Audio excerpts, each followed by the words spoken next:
7 macam perkara yang merusak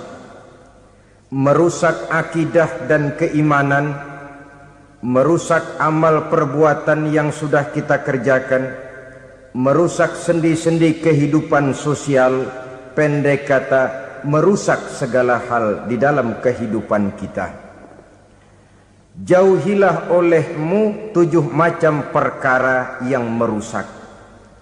Yang pertama, asyirku billah, menyekutukan Allah subhanahu wa ta'ala.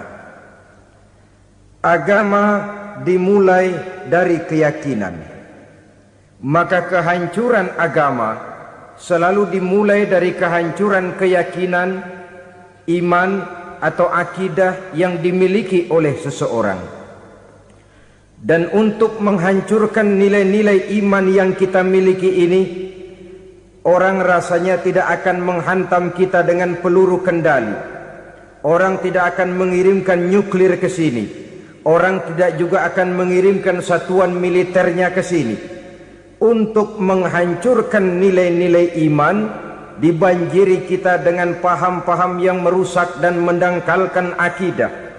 Baik ia bernama materialisme, baik ia bernama sekularisme, baik ia bernama banjirnya maksiat dan munkarat, baik ia bernama banjirnya peradaban dan kebudayaan yang menghancurkan moral daripada anak-anak kita, sedikit demi sedikit melenturkan dan melunturkan nilai-nilai keimanan kita, untuk kemudian pada waktunya nilai iman itu akan bertukar dan berganti menjadi nilai syirik kepada Allah subhanahu wa ta'ala. Atau pada sisi lain, menjadikan yang selain Allah sebagai tujuan akhir daripada kehidupan kita.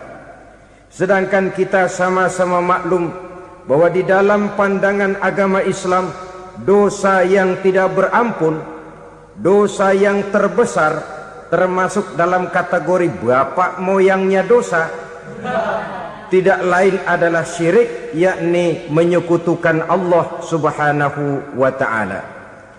Pola penghancuran iman ini memang berstrategi. Ditawarkan kita kepada paham materialisme, paham kebendaan, di mana otak menempati urutan sebagai ranking pertama, Tuhan jatuh pada urutan kedua.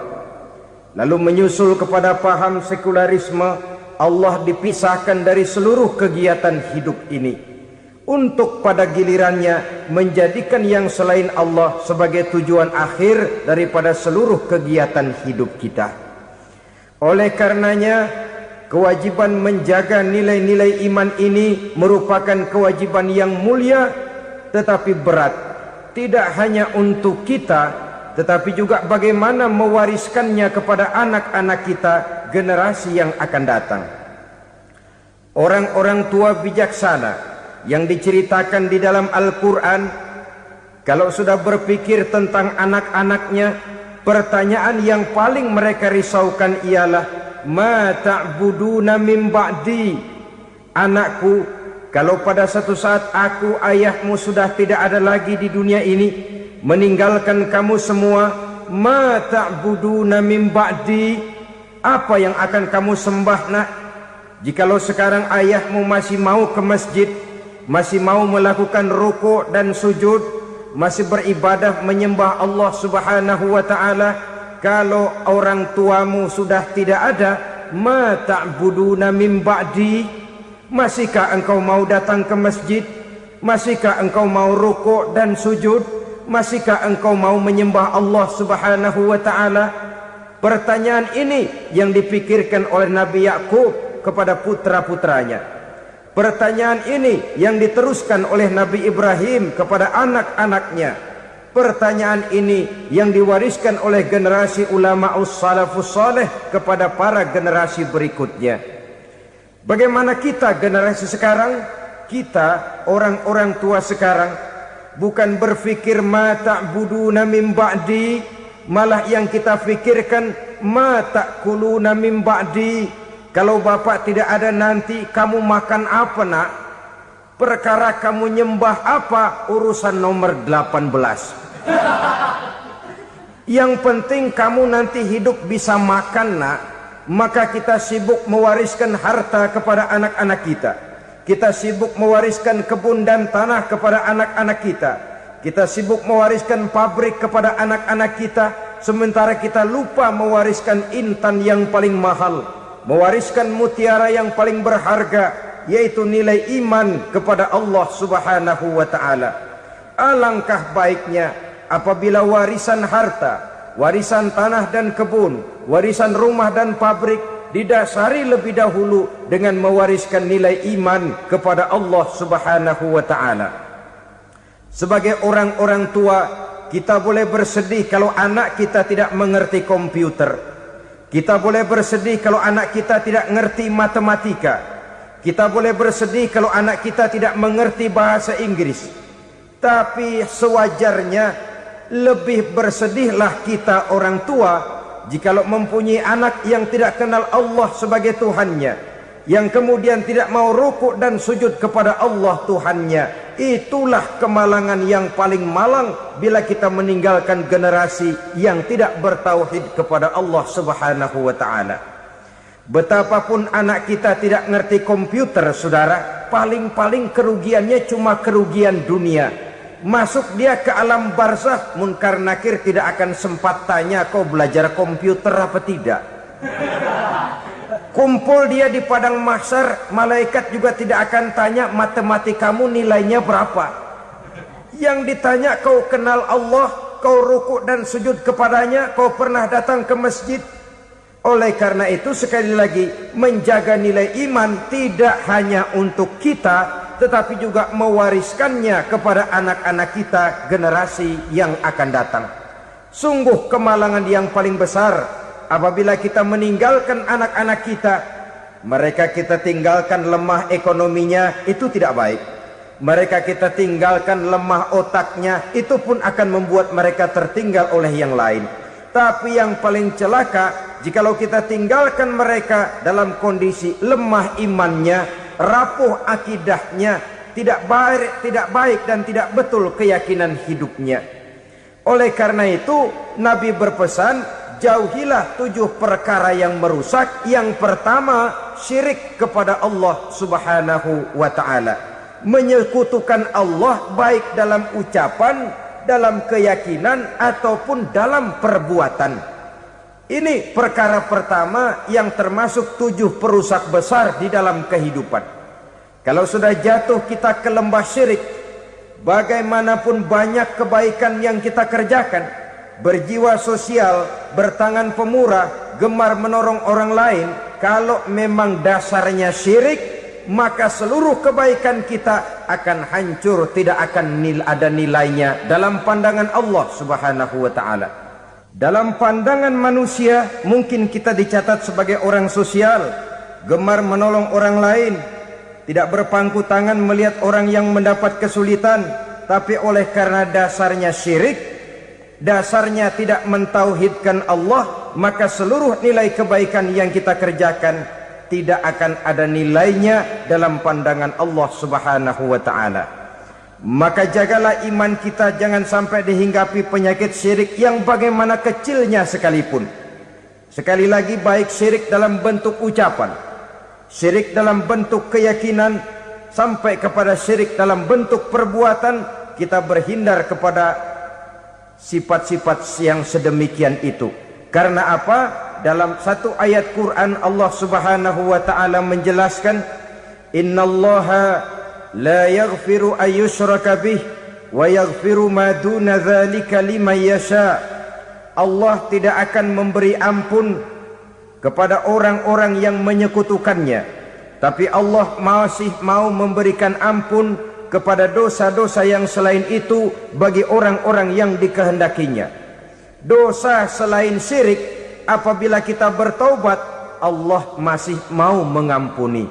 Tapi kalau sudah jatuh ke tempat syirik, itu sudah dosa yang tidak berampun. Taubatnya tidak lain melepas syirik, kembali kepada tauhid, berkeyakinan bahwa hanya ada Allah Subhanahu wa ta'ala, Tuhan satu-satunya, yang lam yalid walam yulad walam yakul lahu kufuwan ahad. tidak beranak, tidak pula diperanakkan, dan tidak satupun yang dapat menyerupai Tuhan Allah Subhanahu wa ta'ala.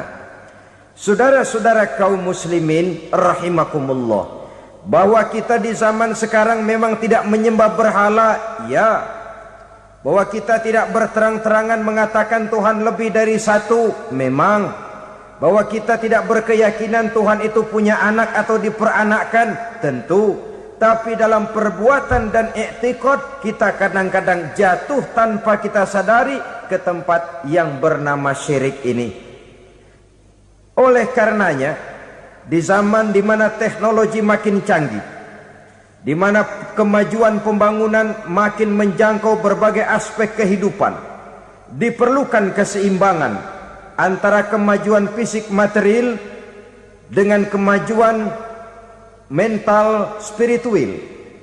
Apabila tidak ada keseimbangan, yang terwujud tentulah kepincangan, yang diawali dengan pincangnya cara kita berpikir, sehingga pada akhirnya akan mengarah kepada pincangnya cara kita berbuat dan bertindak di dalam kehidupan kita. Oleh karena itu Nabi berpesan, jauhilah sifat syirik, karena syirik merupakan dosa yang teramat besar. Ini sifat merusak yang pertama. Yang kedua kata Nabi, wasihra, jauhilah sihir. Sihir ini juga termasuk perkara yang merusak kehidupan. Kita semua sama-sama maklum bahwa sihir sebenarnya bukan persoalan baru. Sejak sebelum datang Islam, sihir itu sudah ada. Di zaman Yunani kuno, sihir ada. Di zaman Mesir kuno, di zaman Cina kuno, dan yang lain-lain yang serba kuno, sihir itu sudah ada. Bahkan para nabi pun, para rasul yang diutus oleh Allah Subhanahu wa ta'ala, senantiasa berhadapan dengan ahli-ahli sihir untuk menguji kebenaran dari misi yang mereka bawa. Sihir adalah perbuatan di luar kebiasaan yang bisa dikerjakan oleh ahlinya dengan bantuan jin atau setan. Hukum mempelajari sihir adalah haram, mengamalkannya lebih haram lagi. Sebab itu saudara-saudara, sihir merupakan perbuatan merusak yang harus kita jauhi. Ciri-ciri daripada perbuatan sihir, pertama, ia mengandung tipuan, bayangan khayal. Di zaman Nabi Musa misalnya, orang melihat tambang-tambang itu seperti ular. Nabi Musa melayangkan tongkatnya menjadi ular-ular besar yang memakan ular-ular kecil ciptaan tukang-tukang sihir Fir'aun tadi. Lalu sihir bisa terjadi dengan bantuan jin kafir atau setan. Kemudian ciri yang ketiga, sifatnya halus dan tersembunyi. Taruh kata ada seorang ahli sihir yang mempergunakan ayat-ayat Quran sebagai jompa-jampe, sebagai baca-bacaan, itu cuma sekedar kedok. Tujuannya tidak lain menjadikan agama sebagai ketok untuk membenarkan cara yang dimurkai oleh Allah Subhanahu wa ta'ala. Satu hadis yang diriwayatkan oleh Imam Bazar dan Tabrani, Nabi berpesan, laisa minna man tatayyara lahu au takahhana au tukuhhina lahu au sahira lahu. Tidak termasuk ke dalam golonganku, kata Nabi. Tidak termasuk umatku. Siapa mereka? Man tatayyara lahu, orang yang bertatoyur. Apa tatoyur itu? Dari kalimat toyaro, artinya terbang. Toir biasa diartikan dengan burung. Tatoyaro percaya kepada suara-suara burung. Man tatayyara lahu, mempercayai, meyakini dengan benar-benar kepada suara beburungan. Kan suka ada itu, nah bunyi burung tuh, maling liwat. Maling liwat. Burung bunyi, maling liwat. Itu termasuk tatoyaro lahu, percaya kepada suara burung. Kan aneh kalau suara orang nggak dipercaya, suara burung malah dipercaya. Ada ustadz ceramah, kiai ngaji, nggak mau didengerin, burung dengerin bener. Nah, suaranya dari sebelah mana? Belah kulon. Nah, itu tandanya ano. Habis dihitung-hitung. Itu termasuk tatoyaro lahu.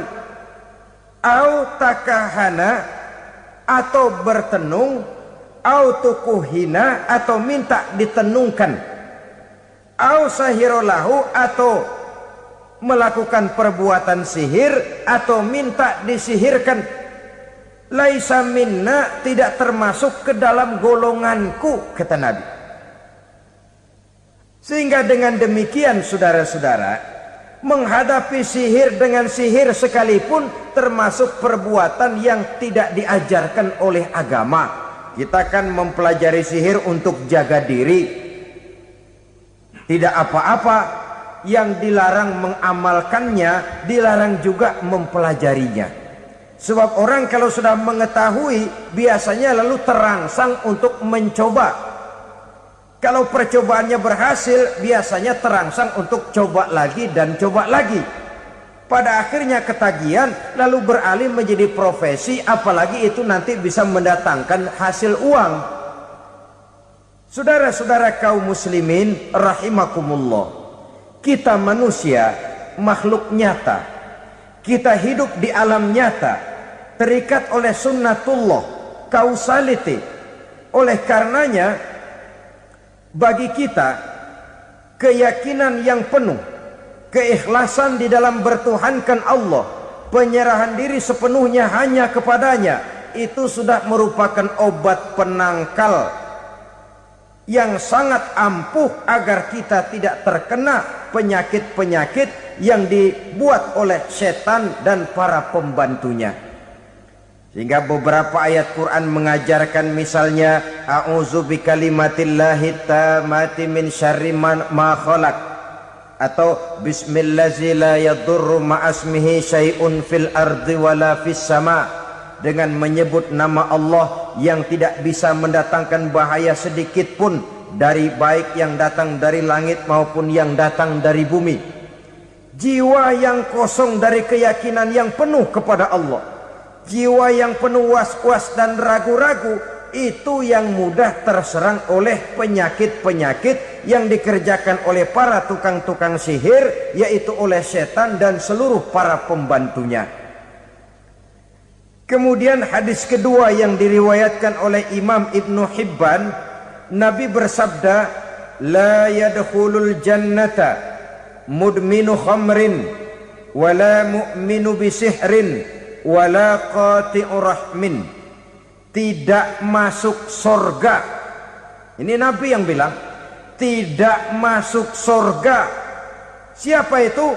Pertama, mudminu khamrin, orang yang berkekalan dalam mabuk. Selalu mudminun itu sudah menjadi perbuatan rutinnya, tidak kapok-kapoknya, teler seumur hidup. Mudminu khamrin, tidak masuk surga orang yang selalu bermabuk-mabukan. Yang kedua, wala mu'minu bisihrin, orang mukmin tapi main sihir. Ini juga oleh Nabi diperingatkan, tidak akan masuk surga orang mukmin tapi suka main sihir. Wala qati'u rahmin, dan tidak juga orang yang memutuskan silaturahmi. Tiga macam manusia yang diperingatkan Nabi tidak akan masuk surga: orang yang selalu mabuk, orang mukmin yang main sihir, dan orang yang memutuskan silaturahmi. Saudara-saudara kaum muslimin rahimakumullah. Lalu orang berkata, kenapa dilarang kita bersihir? Padahal Rasul sendiri kan punya mukjizat. Nah, kita memang harus membedakan antara mukjizat dengan sihir. Dalam kehidupan agama kita kenal ada yang namanya mukjizat, Ada yang namanya karomah atau keramat biasa diucapkan. Ada yang namanya maunah. Ada yang namanya irhas. Ada juga yang namanya sihir. Kesemuanya ini berbeda, saudara-saudara. Yang dinamakan mukjizat itu khusus untuk para rasul saja. Satu kejadian luar biasa yang terjadi dilakukan oleh rasul atas izin dari Allah Subhanahu wa taala. Perbedaannya dengan sihir jelas. Sihir dari setan, mukjizat dari Allah. Sihir bisa dipelajari, mukjizat tidak. Sihir umumnya untuk maksud-maksud yang tidak baik, sedangkan mukjizat untuk memperkuat kebenaran yang disampaikan oleh para rasul dan ditentang oleh umatnya. Bahkan kafir Quraisy dahulu menganggap orang-orang ahli sihir itu berada dalam satu posisi yang hina, sehingga mereka mengatakan dan menuduh Nabi Muhammad sebagai tukang sihir. Tuduhan sebagai tukang sihir adalah tuduhan yang sangat aib dan hina. Di tengah masyarakat kufar jahiliyah, kedudukan tukang sihir dipandang sebagai kedudukan yang hina, sehingga mereka mengejek Nabi dengan sebutan tukang sihir. Jadi mukjizat hanya untuk Rasul saja. Kemudian karomah. Karomah ini asal kata dari karoma, kehormatan, kemuliaan yang diberikan Allah kepada hamba-hambanya yang rajin mendekatkan diri kepadanya. Oleh karena ketekunannya melaksanakan ibadah, Allah memberikan keistimewaan kepada orang itu, yang dengan keistimewaannya dia bisa mengerjakan yang tidak bisa dikerjakan oleh orang lain. Karomah hanya bisa dicapai dengan prestasi ibadah. Kalau sihir mau ibadah apa enggak, asal dia belajar, bersatu dan berteman dengan setan, memenuhi persyaratan-persyaratan setan, biasanya lalu bisa. Sedangkan karomah tidak mungkin terwujud tanpa orang mendekatkan diri sedekat-dekatnya kepada Allah Subhanahu wa ta'ala. Maka kita lihat biasanya orang-orang yang punya ilmu sihir, mukanya rata-rata nggak enak dilihat. Kumuh, jauh dari air wudhu, jauh dari sujud kepada Allah, malah berteman dengan setan, menjadi pelayan-pelayannya setan. Saudara-saudara, adapun maunah, keistimewaan yang diberikan Allah kepada hamba-hambanya yang belum sampai kepada tingkat wali, tapi orang itu lebih banyak kebaikannya daripada kesalahannya. Umpamanya, saudara jalan bertiga di pinggir jalan, saudara ada pada posisi di tengah, lalu bertiga ini ketabrak mobil. Menurut perhitungan saudara mati lebih dahulu. Tapi terjadi hal yang aneh, dua teman saudara mati, saudara malah cuma luka dan lecet sedikit saja. Apa itu? Kalau kita lebih banyak kebaikannya daripada kesalahannya, itu yang dinamakan maunah, pertolongan yang diberikan Allah kepada hamba-hambanya yang lebih banyak kebaikannya daripada kesalahannya. Sedangkan yang dinamakan irhas, kejadian luar biasa pada diri seseorang pada waktu dia masih kecil, yang menunjukkan tanda-tanda keistimewaannya. Itu umumnya pada para nabi pada usia kecilnya sudah ada irhas, tanda-tanda istimewa. Jelas baik mukjizat, karomah, maunah maupun irhas berbeda dengan sihir. Sihir ini jelas saja merupakan bantuan dan persekutuan antara manusia dengan setan. Padahal setan, kata Allah dalam Al-Quran, innahu lakum aduwwum mubin, sesungguhnya setan bagi kamu adalah musuh yang sangat jelas. Saudara-saudara kaum muslimin rahimakumullah, di zaman sekarang dalam menghadapi beban kehidupan yang makin pelik, menghadapi stres yang tidak kunjung selesai, menghadapi persoalan-persoalan yang teramat berat, orang sering mencari jalan keluar kepada hal-hal yang menurut pendapatnya bisa meringankan beban moralnya itu.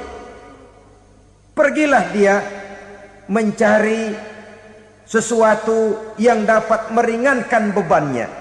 Dan tidak jarang yang jatuh ke pangkuan tukang-tukang tenung, ke pangkuan tukang-tukang sihir, yang mereka itu oleh Quran dijelaskan kadzabal munajjimun walau sodaku.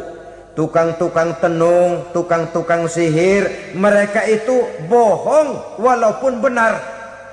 Maksudnya bohong walaupun benar artinya kalau yang mereka kerjakan benar itu sih kebenaran. Benar dengan kebenaran itu lain. Kebenaran, kebetulan bisa, tapi tidak untuk selalu. Apalagi kalau itu sudah membahayakan kehidupan orang lain. Jadi oleh karena itu Nabi berpesan jauhilah daripada sihir. Kalau sudah jauhilah dari sihir artinya ya jauhilah daripada mempelajarinya, jauhilah daripada bergaul dengan orang-orang yang ahli di bidang itu, karena dari pergaulan segalanya bisa menular. Baiklah saudara, ini yang kedua. Yang ketiga pesan Nabi, wa qatlan nafsil lati harramallahu illa bil haq. Membunuh orang lain dengan cara yang tidak benar.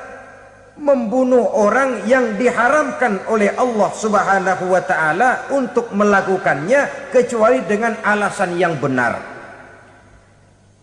Kita tahu Islam adalah agama damai. Sesuai dengan namanya, ia tidak dikembangkan dengan pedang dan kekerasan. Ia dikembangkan dengan keteladanan dan tuntunan moral. Oleh karena Islam bukan agama kekerasan, Islam pun tidak mementingkan dan mengajarkan kekerasan kecuali dengan alasan yang benar dan bisa dipertanggungjawabkan.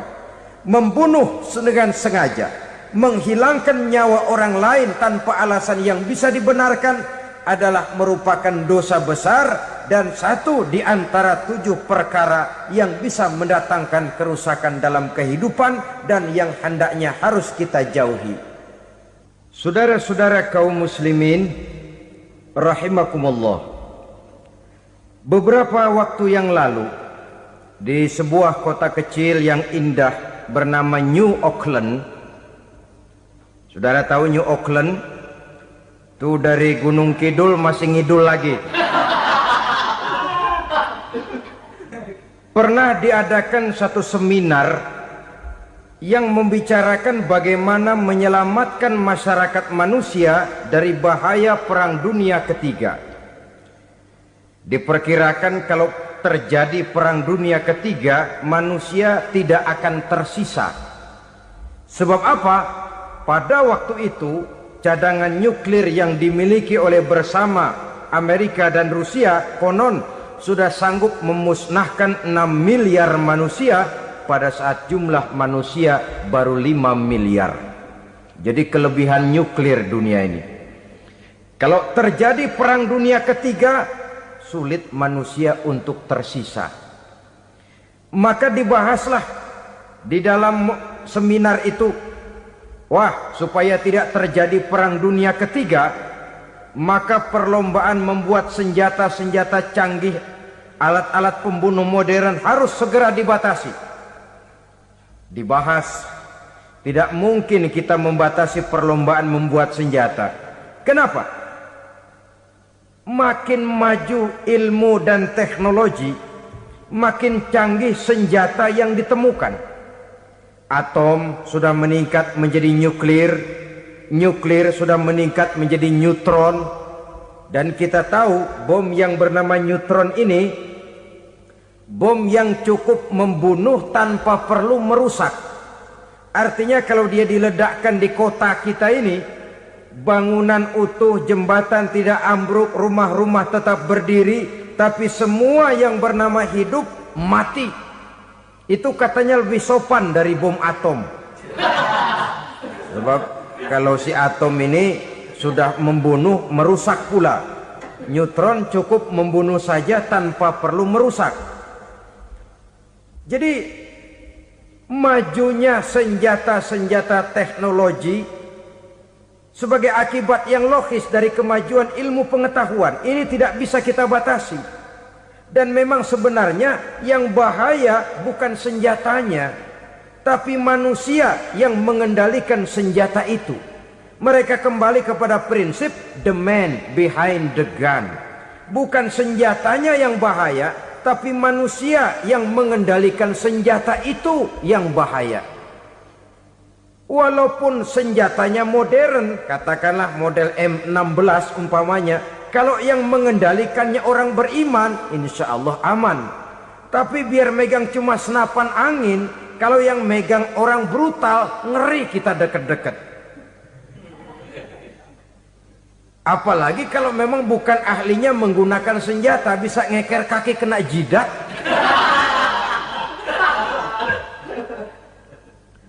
Mereka kembali kepada prinsip lama yang tetap baru. Bukan senjatanya yang harus dibatasi, manusia yang mengendalikan senjata itu yang perlu dibicarakan. Nah, kalau begitu, agar manusia tidak mempergunakan senjata sewenang-wenang, apa yang harus kita lakukan? Ya, manusianya harus bermoral. Ya, tapi moral yang mana? Di dunia ini banyak ajaran tentang moral. Itu pun mudah saja. Di sini kan kita undang saja ahli dari berbagai agama untuk membicarakan konsep perdamaian menurut agamanya masing-masing. Baik, setuju itu, setuju. Maka tampillah para ahli agama, mereka kembali kepada prinsip moral daripada konsep yang terkandung di dalam ajaran agama untuk menegakkan perdamaian. Mula-mula naiklah ahli dari agama Hindu, dibacakan konsep perdamaian menurut ajaran agama Hindu, bahwa untuk damai manusia harus meninggalkan nafsu keduniaannya, menempuh samsara dan sebagainya untuk mencapai nirwana, menjauhi kemegahan dan kemewahan dunia. Ini lalu dibahas, rasanya juga tidak mungkin ini. Kemudian dari agama Nasrani, bahwa untuk damai manusia harus menciptakan sifat kasih sayang. Kalau ditampar pipi kiri, berikan pipi yang kanan. Kalau diberikan selendang, berikan baju. Nanti orang kasihan, lalu dia tidak akan nampar lagi. Ketika ini dibahas, ternyata rasanya pun tidak mungkin bisa diterima. Karena apa? Di zaman sekarang orang ditampar pipi kiri, dikasih pipi kanan. Bukan kasihan, gemes.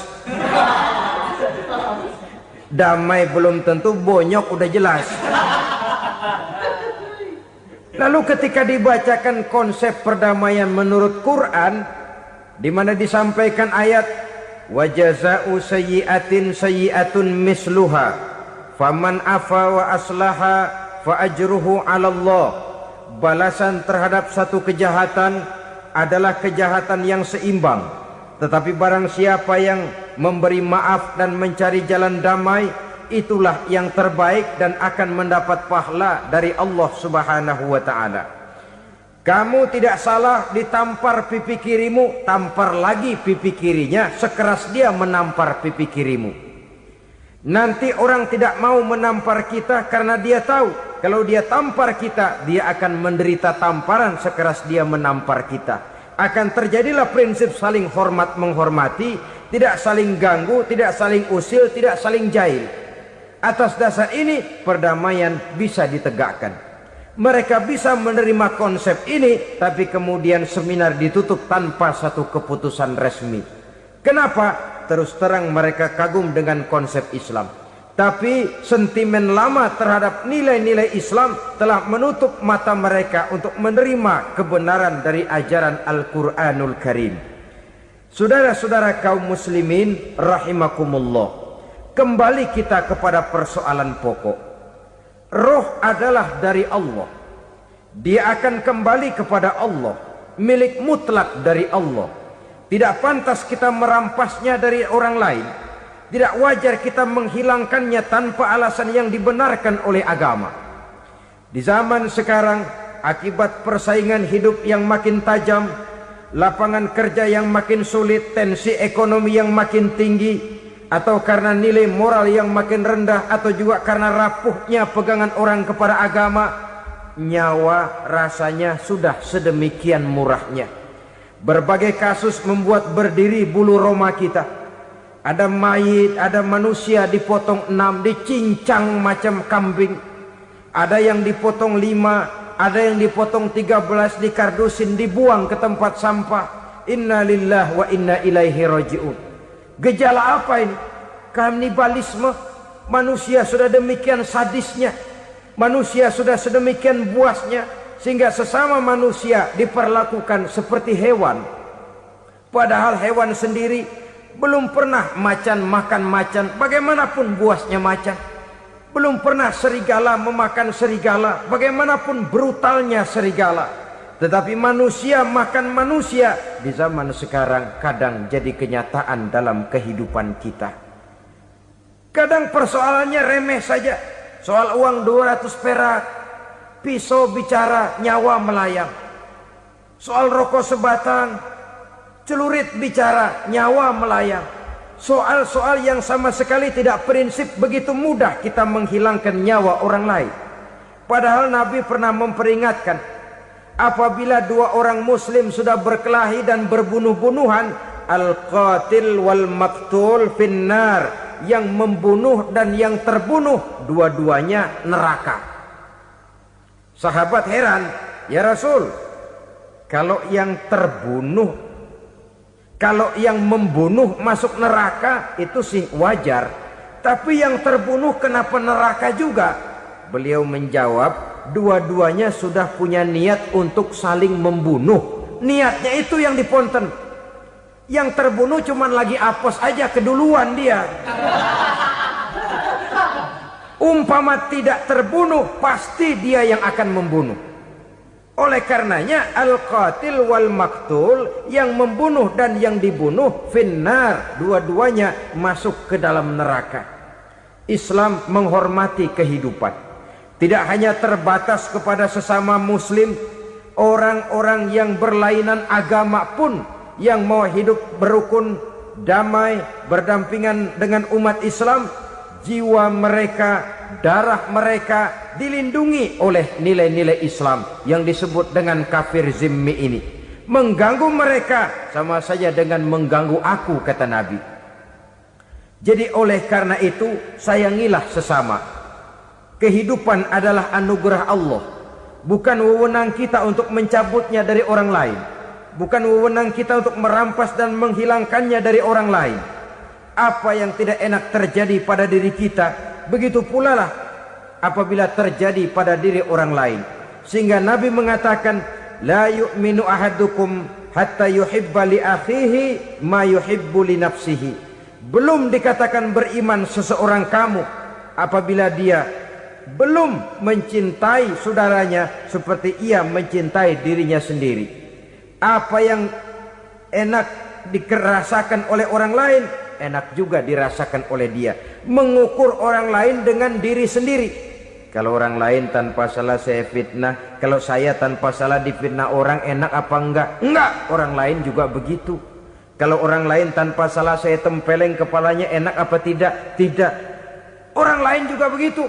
Yang tidak enak terjadi pada diri kita, tentu tidak enak juga kalau terjadi pada orang lain. Mengukur orang lain dengan diri sendiri, sehingga tidak timbul sifat egois, tidak menari di atas bangkai orang lain, tidak mendirikan kebahagiaan di atas untayan air mata orang lain. Sehingga dengan demikian saudara-saudara, dia bisa menghormati kehidupan, menghormati orang lain sebagaimana dia ingin dihormati. Inilah perbuatan ketiga yang merusak, membunuh orang lain dengan yang diharamkan Allah tanpa alasan yang benar. Yang ketiga. Kemudian yang keempat, perbuatan merusak wa aklar riba, makan riba. Hidup adalah tolong menolong. Bahasa kerennya take and give katanya. Saling memberi dan saling menerima. Nabi mengajarkan man kuraba kurbatan min kurabid dunya karaballahu lahu kurbatan min kurabi yaumal qiyamah. Wallahu fi aunil abdi madamal abdu fi auni akhihi. Siapa yang meringankan beban dari beban-beban yang dirita seseorang di dalam kehidupan dunia, Allah akan meringankan bebannya daripada beban-beban yang harus dipikulnya di hari kiamat nanti. Wallahu fi aunil abdi madamal abdu fi auni akhihi. Allah senantiasa akan menolong seorang hamba selama hamba itu masih mau menolong saudaranya. Allah selalu akan menolong seorang hamba selama hamba itu masih mau menolong saudaranya. Apabila kita sudah berpangku tangan terhadap kesulitan orang lain, biasanya pun pada saat kita mendapat kesulitan, kita akan sulit juga memperoleh pertolongan. Nah, riba alias renten, kedoknya adalah menolong orang, tapi sama juga bulu buntutnya dilepas, palanya dicekek. Menolong orang pada akhirnya menjadi beban bagi seseorang, dan memang mencari orang-orang yang berada dalam posisi kesulitan. Biasanya di daerah-daerah di mana musim paceklik jadi lapangan kerja sulit, sedangkan urusan perut tidak bisa ditunda. Akhirnya orang terjebak ke dalam rentenir, ke dalam riba, ke dalam renten. Bunga berbunga, sehingga satu saat jumlah bunganya bisa lebih besar dari jumlah pinjaman pokoknya. Kemudian kalau juga ternyata tidak bisa dibayar, rumah jadi taruhan. Memang rumah satu-satunya, begitu rumah ditarik mulain camping. Bukankah pada akhirnya akan mewariskan kesengsaraan? Oleh karena itu, kepada kita berusahalah jangan berhubungan dengan rentenir, jangan makan renten dan riba. Kepada mereka yang melaksanakan riba, walaupun mendatangkan keuntungan materi, tapi percayalah harta yang didapat dengan jalan riba tidak akan membawa keberkahan. Manakala tidak membawa keberkahan, dia tidak akan mendatangkan ketenangan di dalam kehidupan kita. Oleh karenanya, memakan harta riba termasuk perbuatan yang merusak sendi-sendi kehidupan sosial, merusak kehidupan orang lain, merusak kehidupan masyarakat, tetangga, pergaulan, dan sebagainya. Yang kelima, wa akla malil yatim, memakan harta anak yatim dengan cara yang zalim. Nih, memang lezat. Anak yatim itu nggak tahu urusan apa-apa. Kita diamanahkan untuk mengurusinya. Kadang-kadang dibentuklah panitia penyantunan yatim piatu. Yatimnya mah tetap kelaparan, panitianya yang pada gendut.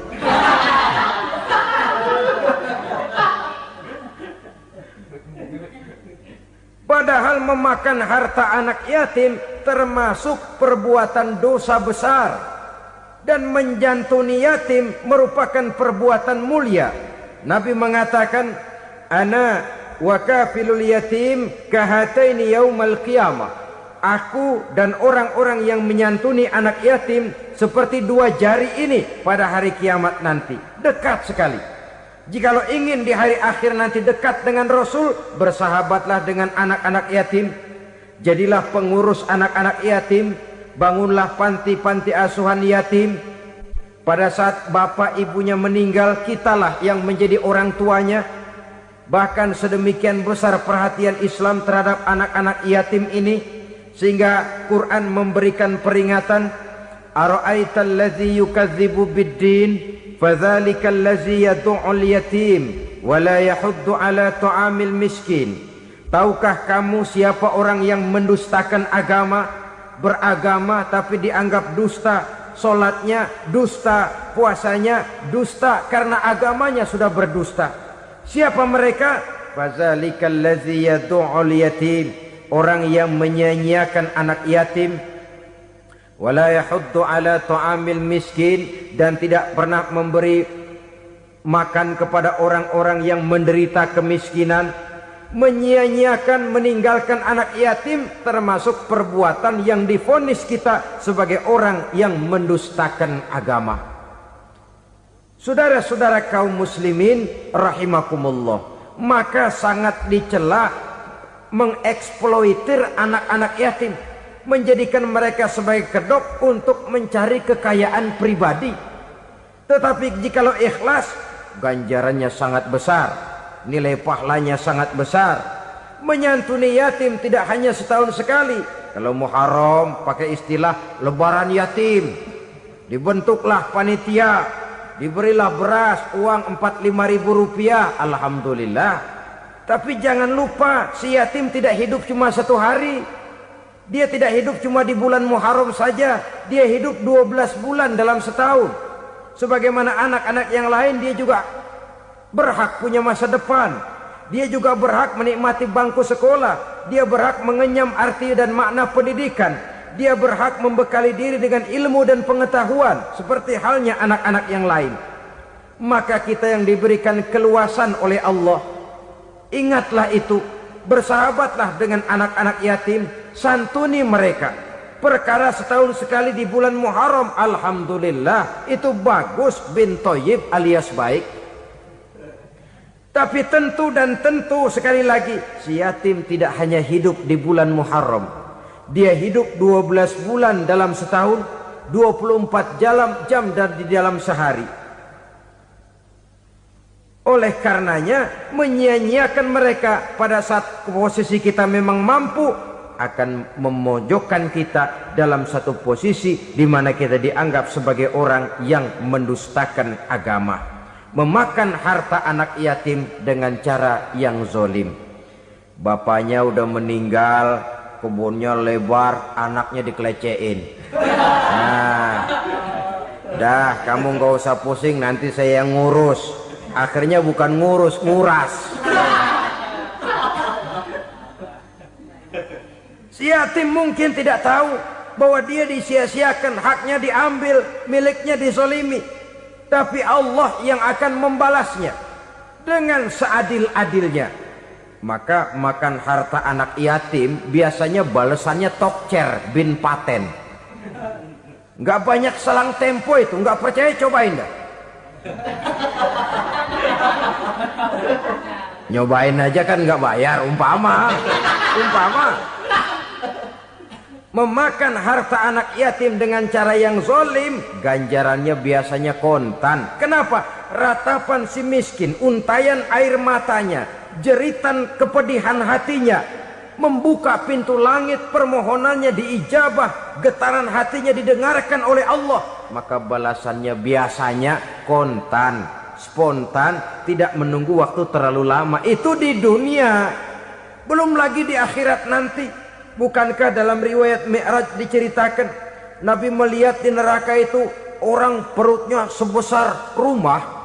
La haula wala quwata. Itu perut kayak rumah, bagaimana jalannya tuh orang? Dan memang gak jalan, diseret-seret oleh malaikat di neraka itu. Hancur perutnya, amburadul itu perut. Berantakan isinya, dibulatkan lagi, diseret lagi, hancur lagi, dibulatkan lagi. Sampai Nabi tanya, orang itu begitu berat siksanya kenapa ya Jibril? Itu Muhammad, waktu di dunia dulu rakus banget makan harta anak yatim. Begitu vonisnya, begitu menyedihkan nasibnya di akhirat. Tapi di dunia pun ketidakberkahan itu sudah membayangi kehidupannya. Oleh karena itu, kepada saudara-saudara yang mendapat titipan anak yatim, berbahagialah, karena semulia-mulia rumah adalah rumah yang di dalamnya ada anak yatim yang disantuni. Sehina-hina rumah adalah rumah di mana di dalamnya ada anak yatim yang disia-siakan. Begitu kata Nabi kita. Rumah yang paling mulia dalam pandangan Allah, rumah yang di dalamnya ada anak yatim yang disantuni. Rumah yang paling hina dalam pandangan Allah, rumah yang di dalamnya ada anak yatim yang nasibnya disia-siakan. Berbahagialah saudara apabila menjadi penyantun anak-anak yatim, pelindung mereka, sehingga mereka mempunyai masa depan sebagaimana anak-anak lainnya. Rasulullah sendiri sedemikian peka terhadap keadaan anak-anak yatim karena beliau sendiri memang mengalami umur 6 bulan dalam kandungan ibu, beliau sudah ditinggalkan oleh ayahnya. Pada saat berusia 6 tahun ibu sudah meninggal. Yatim piatu dalam usia di mana beliau sedang perlu belas kasih seorang ibu dan pengertian seorang bapa. Kepekaan itu lalu timbul, bahkan kemudian sampai kepada beliau berkata, aku dan orang yang menyantuni anak yatim seperti jari tengah dan jari telunjuk di hari akhirat nanti. Sedemikian dekatnya. Baiklah ya, jadi yang kelima, memakan harta anak yatim. Jauhi karena ini perbuatan yang merusak.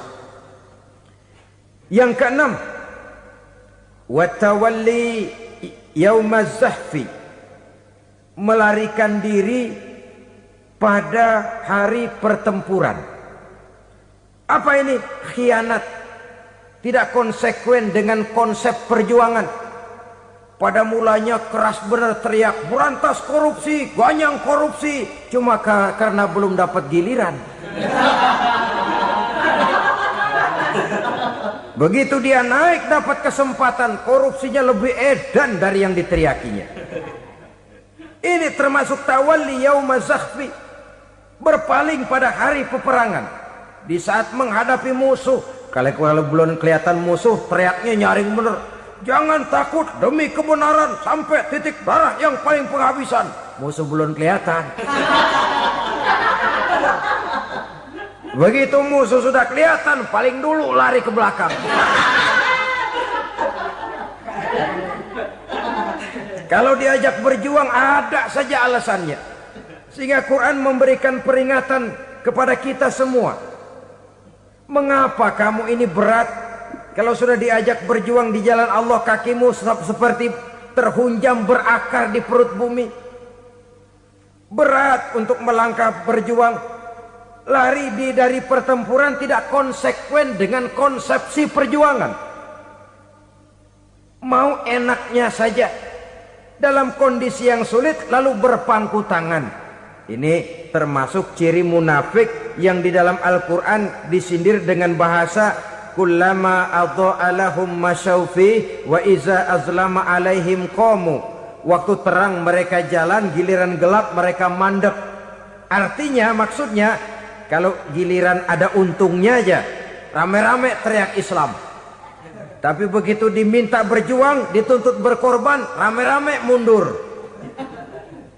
Waktu dilihat di Islam ada untungnya, rame-rame teriak Islam. Pak, saya Islam banget, Pak. KTP saya Islam, Pak. Pokoknya Islam banget dah.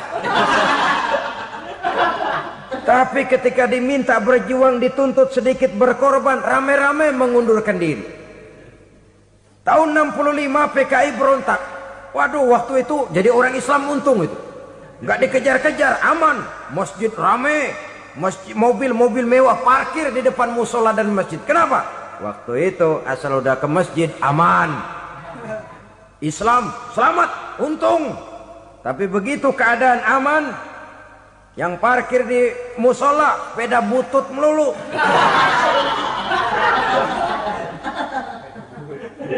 Waktu terang mereka jalan, waktu gelap mereka berhenti. Dikala di Islam ada untungnya, baru wah Islam bagus, Islam hebat. Tapi waktu dilihat ada kerugian, jangan bawa-bawa Islam dah. Jangan bicara soal Islam, ini kan bukan soal agama. Bukan soal agama. La haula wa la quwata illa billah. Beragama kita ambil talfik fid din, mengambil yang enteng-enteng saja dalam urusan beragama ini. Tidak konsekuen kita dengan Islam kita. Seolah kita mau memilih mana yang terasa cocok sama selera kita, kita teriak Islam.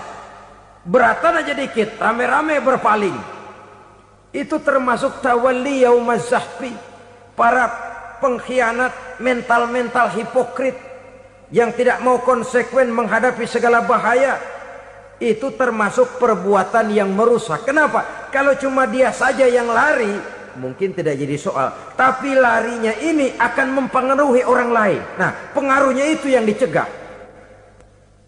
Sebab kalau satu sudah mulai lari, yang lain mulai ngelirik. Ketika yang dilirik kemudian tidak ada reaksi, dia akan ikut lari. Artinya apa? Seorang muslim harus konsekuen dengan konsep perjuangannya, dengan keyakinan keagamaannya, dan tidak memilih yang enak-enak saja di dalam kehidupan beragama.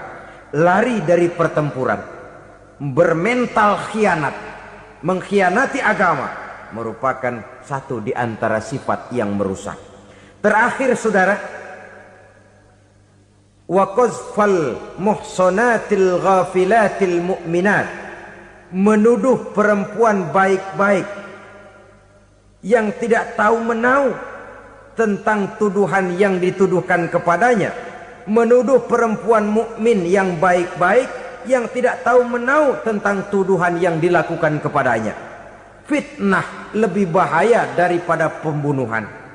Orang yang tidak salah bisa hancur namanya, orang yang berniat baik bisa ambruk perjuangannya oleh karena fitnah. Sehingga dikatakan al-fitnatu asyaddu minal qatli. Fitnah lebih bahaya daripada pembunuhan. Maka memfitnah ini termasuk satu dosa di antara 7 hal merusak yang harus kita jauhi semampu kita, semampu-mampunya. Mengupayakan sebisa-bisanya jangan sampai terjebak ke dalam hal yang demikian. Nah, saudara-saudara, inilah saja pertemuan kali ini. Mudah-mudahan ada manfaatnya. Semoga Allah memberikan kekuatan zahir dan batin kepada kita untuk bisa menjauhi 7 perkara yang merusak ini.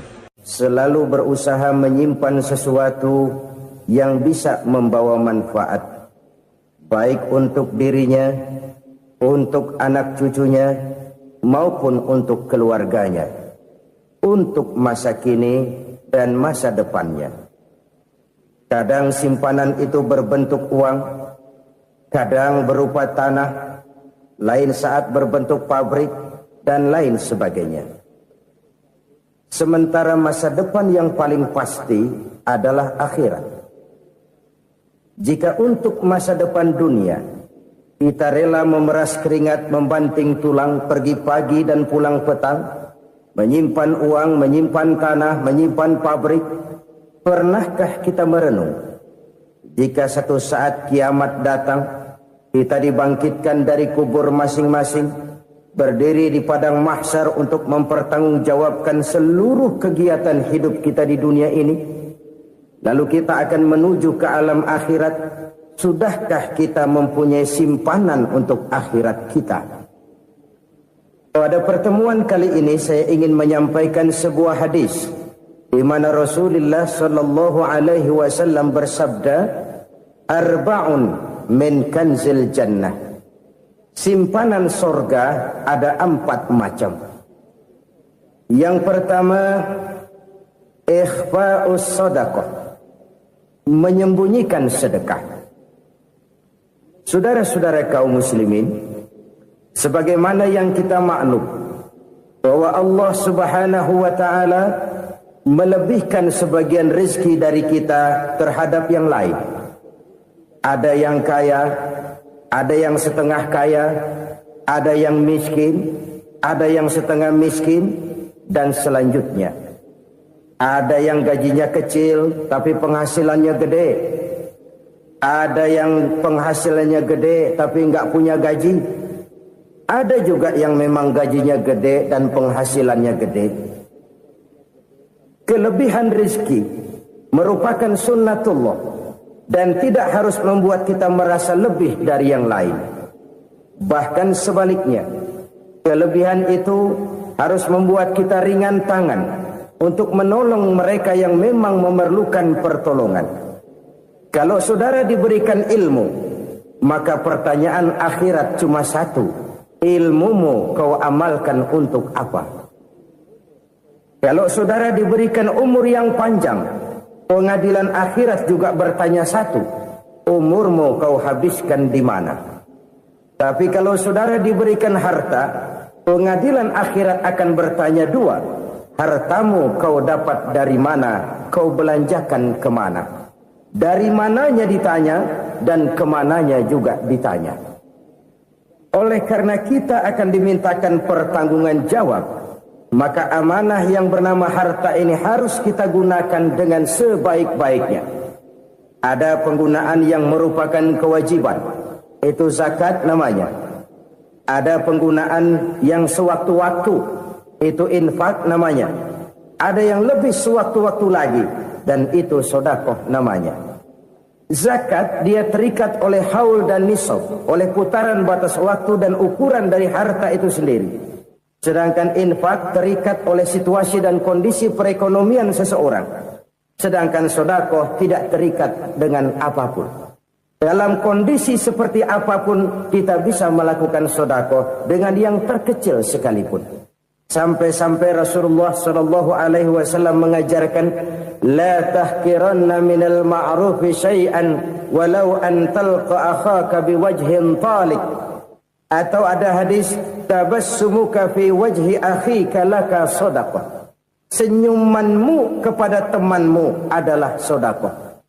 Jadi untuk melakukan sedekah tidak harus dalam berbentuk uang.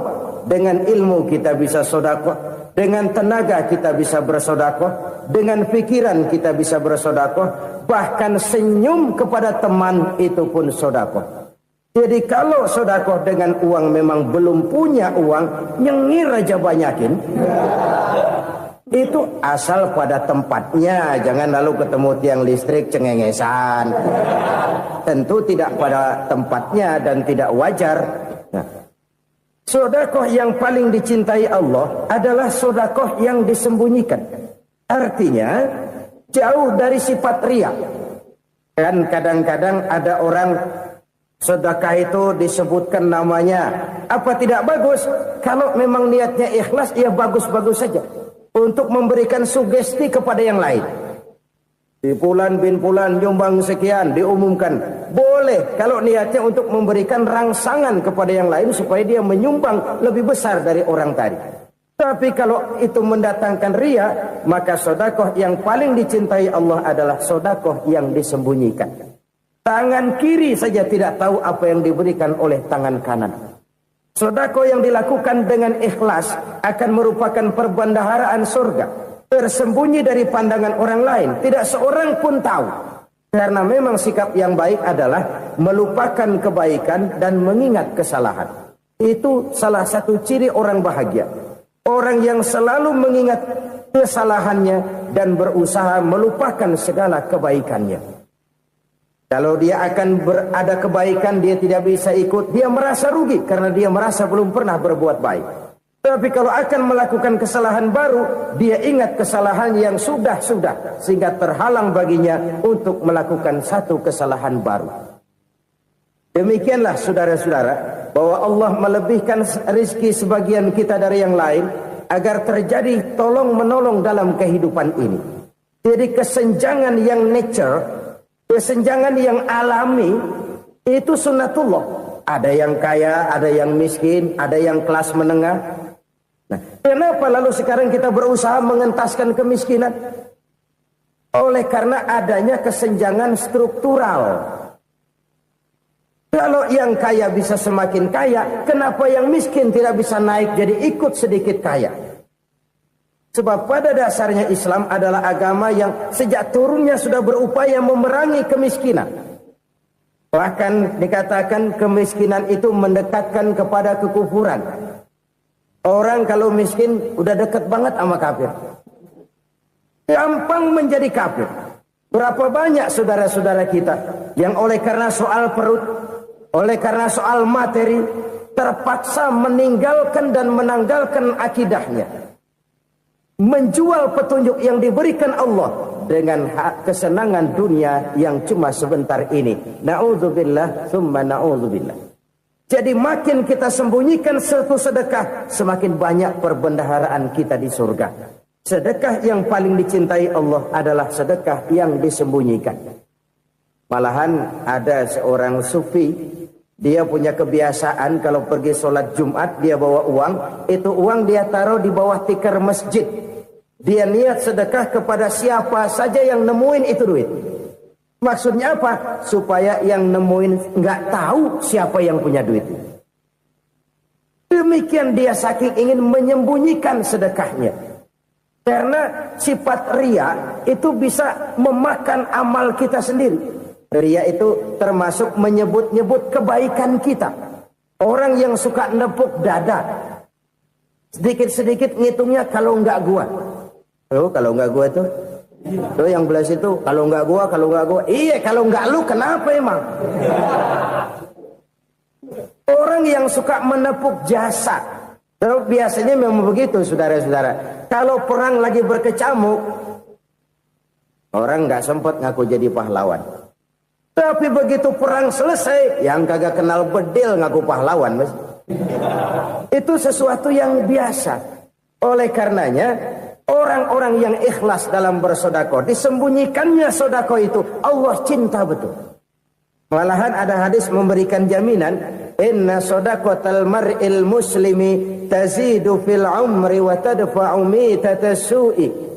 Sesungguhnya sedekahnya seorang mukmin tazidu fil umri, bisa menambah umur panjang. Wa tadfa'u mitatas su'i, dan menyelamatkan manusia dari mati secara su'ul khatimah. Jadi siapa yang kepengen panjang umur, banyaklah sedekah. Yang bosan hidup, pelit terus. Sedekah menambah panjang umur dan menyelamatkan manusia dari mati secara su'ul khatimah. Pak, katanya umur itu nggak bisa ditambah, nggak bisa dikurangin. Kapan? Kalau ajal sudah datang. Wa idza jaa ajaluhum la yastakhiruna sa'atan wa la yastakdimun.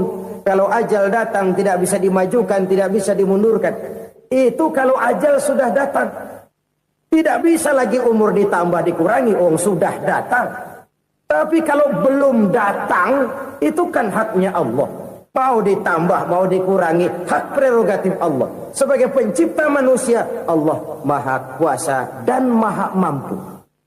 Sedekah ini menambah panjang umur dan menyelamatkan manusia dari mati secara su'ul khatimah. Orang mati kan sama ya, kondisinya mati, nggak nafas. Tapi hakikat mati kan lain-lain. Ada yang mati itu husnul khatimah, baik akhirnya. Misalnya lagi ngaji mati, lagi sholat mati, lagi sedekah mati. Ini yang dinamakan dengan husnul khatimah, baik di akhirnya. Sebaliknya ada yang su'ul khatimah, jelek di akhirnya. Ini yang jadi catatan akhir. Lagi nyekek botol, mampus. Lagi banting kartu, modar. Su'ul khatimah, jelek pada akhirnya. Sedekah menyelamatkan manusia dari mati secara su'ul khatimah. Dan kita semua kepengen mendapat husnul khatimah, jauh dari su'ul khatimah. Oleh sebab itu yang bisa menyelamatkan kita dari penyakit itu antara lain adalah sedekah yang disembunyikan. Yang dikerjakan dengan ikhlas karena Allah. Tidak karena kepengen dipuji orang. Tidak karena ingin dikatakan orang pemurah. Sebab orang dermawan itu orang yang memberi tanpa harus diminta. Kalau masih harus diminta, ya belum dermawan namanya. Masih harus diminta. Kalau nggak diminta ya tulus. Lolos, polos. Saudara-saudara kaum muslimin rahimakumullah. Harta adalah amanat dan akan kita pertanggungjawabkan. Allah melebihkan rizki sebagian kita dari yang lain agar kita saling tolong menolong. Bantu membantu. Nabi janjikan siapa yang meringankan beban saudaranya muslim di dunia, Allah akan meringankan bebannya di akhirat nanti. Sebuah jaminan dari baginda Nabi. Si orang yang kita bantu barangkali tidak bisa membalas, Allah yang akan membalas lewat jalan lain yang tidak pernah kita sangka-sangka. Ada orang tanya, Pak, ini ada orang nyumbang masjid sambil marah-marah, bagaimana? Saya bilang sumbangannya aja ambil, marahnya jangan. Marahnya jangan diambil, itu urusan dia. Saudara-saudara kaum muslimin rahimakumullah. Umat Islam ini kan umat yang punya potensi besar. Kadang kita merenung, kenapa kadang-kadang pembangunan masjid kok lambat sekali? Kalau hotel hari ini peletakan pertama, bulan depan peresmian. Supermarket hari ini peletakan batu pertama, minggu depan peresmian. Tapi kalau sudah yang namanya masjid, kadang-kadang peletakan batu pertama sekaligus jadi batu terakhir. 3 tahun, 4 tahun, campur nebar jalak di jalanan, duit dijaring kayak ikan sepat. Apa tidak ada orang Islam yang kaya? Banyak. Apa tidak ada pengusaha muslim yang jadi konglomerat? Ada. Lalu yang belum banyak itu yang komit terhadap nilai-nilai agamanya. Akhirnya kita jatuh jadi umat yang lemah. Belum ada pengusaha konglomerat muslim buka pabrik supermi cap beduk misalnya umpamanya atau pabrik kecap cap sorban supaya identitas keislamannya sedikit kelihatan. Kita jatuh jadi umat yang lemah karena potensi tidak terinventarisir dengan baik. Kita ini ibarat kompor yang cuma matengin nasi orang lain. Potensi kita dimanfaatkan oleh orang lain. Ukhuwah Islamiyah kita baru terbatas kepada silaturahmi. Ukhuwah di bidang ekonomi kita lemah. Ukhuwah di bidang kebudayaan kita lemah. Apalagi ukhuwah di bidang politik kita lebih rapuh lagi. Padahal ukhuwah itu adalah totalitas kehidupan manusia. Menyangkut ipolek sosbud. Memerlukan nilai-nilai ukhuwah. Jadi oleh karena itu mari kita menyadari, di dalam harta kita, walaupun kita yang cari, pergi pagi, pulang sore, peras keringat, banting tulang, di sana ada harta anak yatim. Di sana ada hak masjid, di sana ada hak pesantren, di sana ada hak jihad. Berbahagialah seseorang apabila dia oleh Allah dijadikan keran. Keran itu menyimpan air, tapi tidak untuk dirinya, tapi disalurkannya kepada mereka yang memang memerlukannya. Saudara-saudara kaum muslimin rahimakumullah, ini yang pertama. Jadi perbendaharaan surga adalah menyembunyikan sedekah. Orang lain nggak tahu, kita pun nggak pernah ngitung-ngitung. Kita anggap lewat begitu saja, padahal itu deposit akhirat. Satu. Yang kedua, perbendaharaan surga itu apa? Wa kitmanul musibah, menyembunyikan kesulitan. Kadang orang takut menghadapi kesulitan. Tapi makin kita merenung, hidup ini kan sebenarnya urusan. Takut sama urusan ya jangan hidup. Tandanya orang hidup itu kalau punya urusan. Urusan melupakan problem. Problem sering menimbulkan kesulitan. Kesulitan bukan untuk ditakuti, tapi untuk diatasi dan dicarikan jalan keluarnya. Siapa sih orangnya yang gak pernah sulit-sulit? Makin tinggi status sosialnya, makin gede urusannya. Makin tinggi kualitas imannya, makin berat tingkat kesulitannya. Cuma memang yang namanya enak itu seperti pelangi. Biang lala itu gak pernah di atas kepala kita. Di atas kepala orang melulu. Lo sih enak lo, kata kita. Dia juga bilang yang enak kan lo. Pelangi itu nggak pernah di atas kepala kita. Kata tukang beca, aduh enak ya naik Mercy. Kata tukang beca, apa yang di dalam mobil Mercy? Aduh enak bener tukang beca, di jok ngeringkuk ngorok pulas bener. Saya kamar pakai AC sejuk, tempat tidur sutra, empuk, alga, spring bed, kulak kulik nggak bisa pulas kalau belum minum Valium, belum tidur. Enak bener tukang beca, di jok ngorok nggak tahu wetan kulon. Itu tukang beca bilang yang di Mercy enak, yang di Mercy bilang tukang beca enak. Inilah enak, nggak pernah di atas kepala kita, di atas kepala orang lain melulu enak itu. Nah, saudara-saudara, yang merupakan perbendaharaan surga itu orang yang bisa menyembunyikan kesulitan. Baik pribadi ataupun rumah tangga. Nih terutama rumah tangga yang jadi soalnya. Kadang-kadang kita ini kalau senang, sebaliknya. Kalau senang kita diam. Kalem aja, cuek. Banyak banget duit kita, bawaan diam aja udah. Malah ketemu orang takut. Tapi begitu susah, sekampung tahu. Padahal Nabi mengajarkan perbendaharaan surga itu menyembunyikan musibah, menyembunyikan kesulitan. Kalau enak, cerita sama orang-orang. Kalau nggak enak, rasain sendiri, tekan sendiri, atasin sendiri. Kita kan sebaliknya. Senang kita diam, asal lagi susah, paling tidak kita nyari teman buat cerita kesusahan. Siapa orangnya yang nggak pernah susah?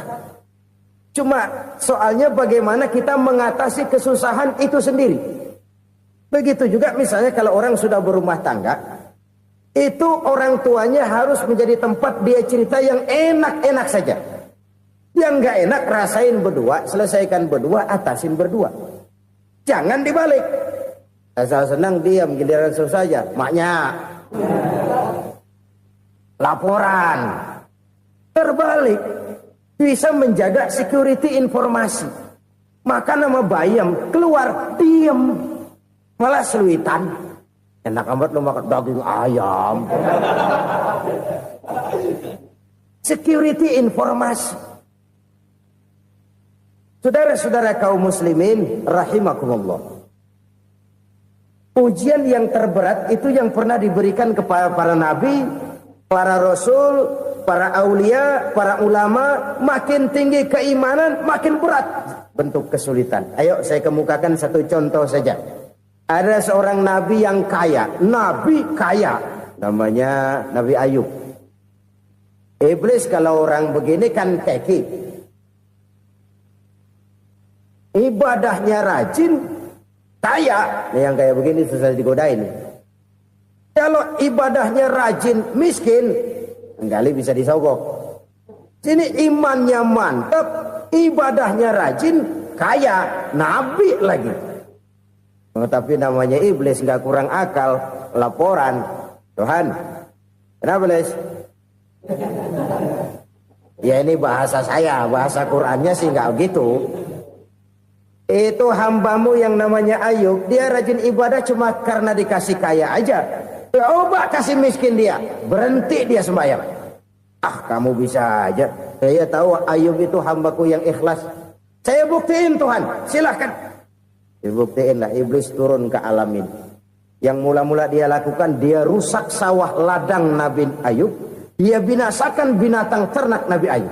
Sehingga dalam waktu singkat, jatuhlah Nabi Ayub dari orang paling kaya jadi orang paling miskin.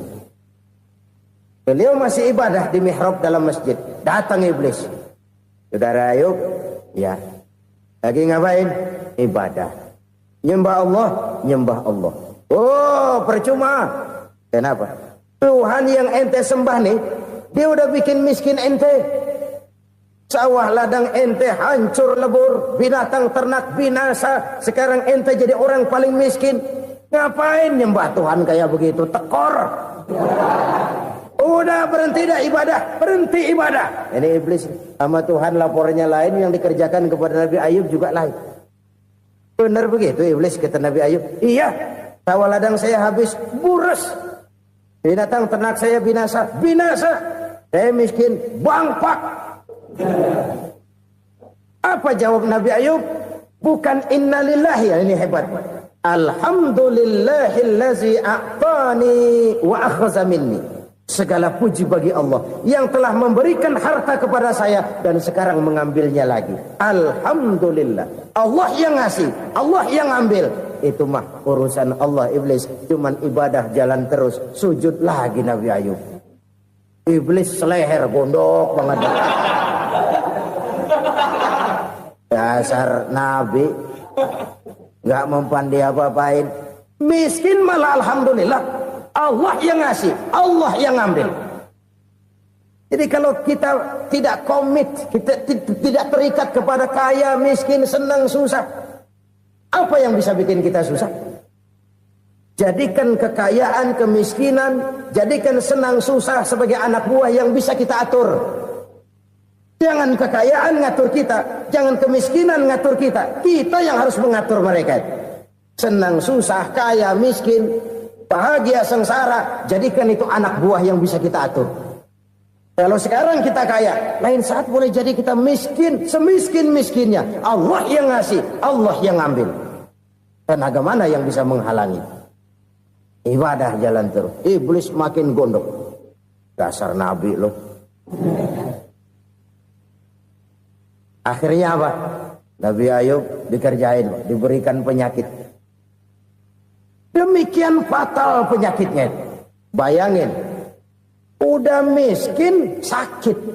Masya Allah. Miskin sakit. Sakitnya nggak lama, kira-kira 16 tahun. Istrinya 3, 2 mental minta ceraiin. Ngerawatin laki bengek begini. Senang belum tentu, susah udah pasti nih. Cerai aja, cerai dah. Cerai. Tinggal satu Siti Rahmah yang setia menemani beliau. Sesetia-setianya hati perempuan. Satu saat Siti Rahmah bilang, "Bang, iya, abang kan Nabi, Bang. Lalu, namanya Nabi kan doanya jarang meleset, Bang. Maksud kamu minta kenapa sih sama Tuhan biar abang sembuh baik dah, Bang?" Siti Rahmah, "Iya. Saya sakit berapa tahun sih dah?" 16 tahun, Bang. "Sebelum ini saya sehat berapa tahun?" "Ya kira-kira 60 tahun, Bang." "Nah, coba ente banding-bandingin, Rahmah. Saya dikasih sehat 60 tahun. Dikasih sakit 16 tahun. Sudah nggak sabar mau doa kepada Allah minta sembuh. Saya malu kepada Allah. Diuji dengan yang luar biasa seperti ini, tidak mengganggu stabilitas kehambaannya. Dia tetap menghamba kepada Allah Subhanahu wa ta'ala. Saudara-saudara kaum muslimin rahimakumullah. Kunci menghadapi kesulitan itu apa? Allah jelaskan dalam satu ayat, "Wa basyiris sabirin alladzina iza asabathum musibah qalu inna lillahi wa inna ilaihi raji'un." Gembirakan orang-orang yang sabar. Siapa mereka itu? Yang apabila mendapat musibah mereka kembali kepada keyakinan dasar. Segalanya dari Allah dan segalanya akan kembali kepada Allah. Ini konsepsi dasar dari sikap muslim dalam menghadapi berbagai kesulitan. Segalanya dari Allah, segalanya akan kembali kepada Allah. Kalau ini sudah kondisi dasarnya, maka kita akan lapang menghadapi kenyataan bagaimanapun pahitnya. Apakah itu namanya miskin? Apakah itu namanya sakit? Bahkan maut sekalipun. Segalanya dari Allah, segalanya akan kembali kepada Allah. Ini sikap hidup, bukan sekedar ucapan. Kita kadang-kadang menjadikannya sebagai ucapan. Mulutnya sehingga berhenti, innalillahi wa inna ilaihi raji'un, tapi nangisnya terus gerung-gerungan. Bukan itu, ini kesadaran moral. Kalau segalanya dari Allah, segalanya kembali kepada Allah, kan sebenarnya cuma nunggu giliran. Hari ini saya nyembayangin dia, entah hari apa saya disembayangin orang. Hari ini saya antar dia ke kubur, entah hari apa orang nganterin saya ke kubur. Hari ini saya tahlilkan dia, entah nanti kapan orang tahlilkan saya. Segalanya dari Allah, segalanya akan kembali juga kepada Allah. Oleh sebab itu saudara-saudara, kesulitan bukan untuk ditakuti. Kesulitan justru untuk diatasi, dicarikan jalan keluarnya. Dan tidak ada orang yang tidak pernah mendapat kesulitan. Tidak ada. Semakin tinggi status sosial, semakin tinggi kualitas keimanan, semakin besar juga tingkat kesulitan. Hanya saja bagaimana cara kita mengatasinya. Dan Al-Quran menyatakan, "Inna ma'al usri yusra." Di balik kesulitan itu pasti ada kemudahan. Roda itu berputar.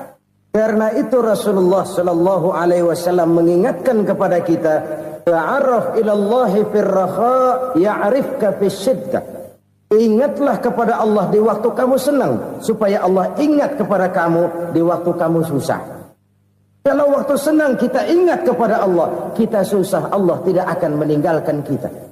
Tapi kalau waktu senang kita jauh dari Allah, sujud tidak sempat, dengan masjid jauh, ketika senang kita lupakan Allah. Nanti begitu kita susah, Allah lupakan kita. Dan itu menyakitkan. Oleh karena itu orang-orang tua kita dulu bilang, kalau lagi sehat ingat-ingat lu bakal sakit nanti. Kalau lagi kaya ingat-ingat satu saat kita bakal jatuh miskin. Bahkan kalau lagi muda ingat-ingat kita bakal tua. Dan yang terpenting, kalau lagi hidup ingat-ingat kita bakal mati.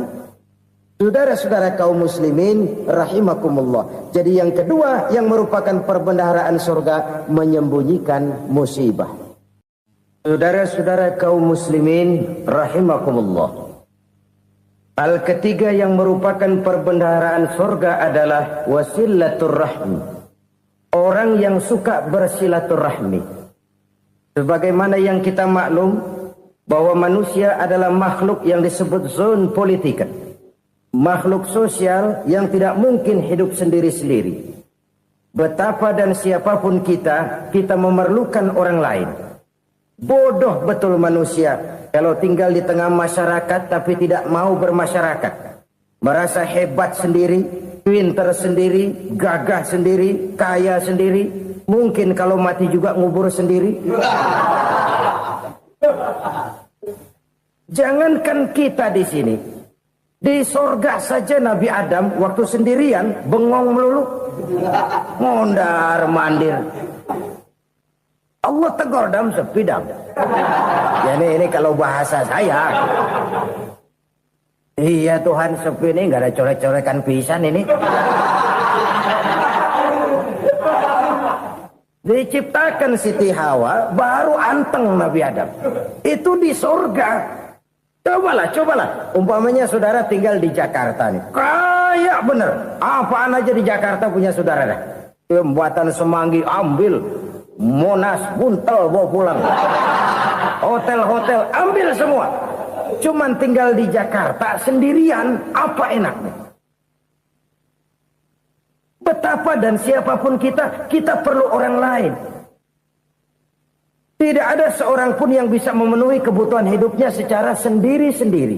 Nah, Islam telah menyelamatkan manusia dari ras diskriminasi.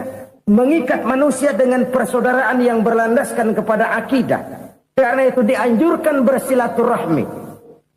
Bahkan Nabi menyatakan, Man arada ayyubsata lahu fi rizkihi wa yunsa'a fi atharihi falyasil rahimah.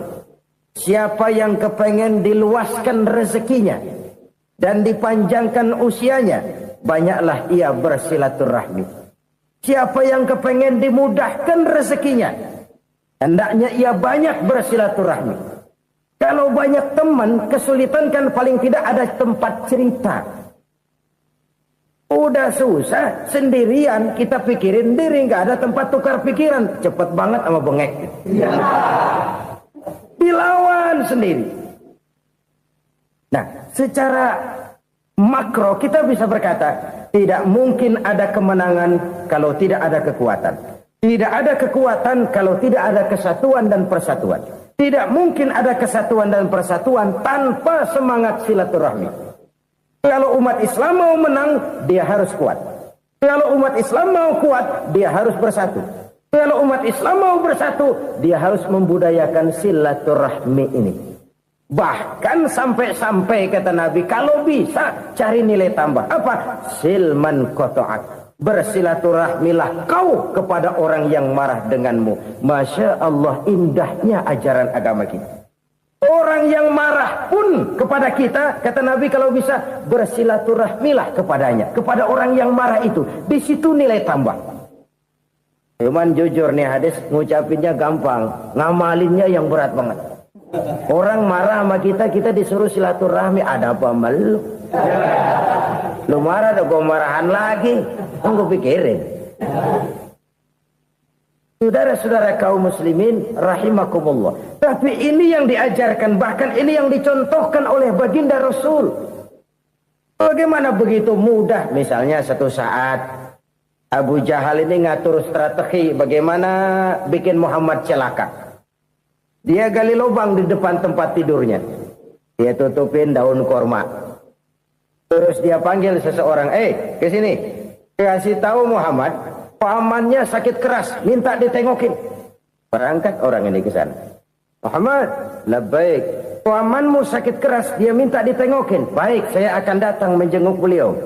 Berangkatlah Nabi ke rumah Abu Jahal tanpa prasangka apapun. Abu Jahal udah pasang setil, selimut 3 rangkap setengah dia pakai, persis kayak orang meriang. Tapi sembari ngintip dari balik selimut, Begitu Muhammad buka pintu, nah masuk perangkap nih. Muhammad jalan menuju tempat pembaringan. Makin lama makin dekat, makin lama makin dekat. Makin dekat ke lubang yang dipasang oleh Abu Jahal itu. Dalam hati Abu Jahal, terus dah jatuh, mampus dah lo ini. Mampus lo hari ini nih. Apa yang terjadi? Malaikat Jibril datang. Muhammad, pamanmu cuma pura-pura sakit. Di depan tempat tidurnya ada lubang perangkap supaya kamu jatuh ke situ. Sudah, kamu pulang. Balik kanan Nabi. Sudah hampir jatuh ke lubang, balik kanan, pulang. Bayangin kecewanya Abu Jahal. Muhammad dikit lagi. Enggak paman, saya pulang aja. Emosi bangun dari tempat tidur, enggak sadar kalau lagi pura-pura sakit. Lompat ngejar Nabi, dia lupa dengan lubang yang dia gali. Serak, nyemplung sendiri ke dalam lubang.